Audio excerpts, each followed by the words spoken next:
Екі бас дөнен, бойлары 165-тің жобасы, жуас, мінгі, ішіп жемі жақсы, аяқтары сау. Бағасы 9.000 теңге деп тұр, саудасы бар. Сарыағашта Тобольныда тұр.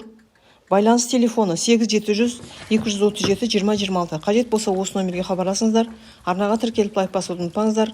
Өздеріңіздің 4 түлік малдарыңызды сатуға жарнама салуларыңыз келсе, мына телефонға хабарласыңыздар.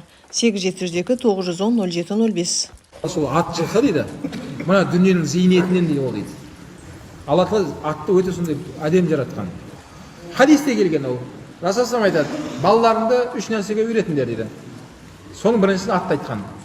Оламар айтады, атқа қанша уақыт арнап, соны сипалап, жем беріп, қарай берсең, сағаттар жүрсін.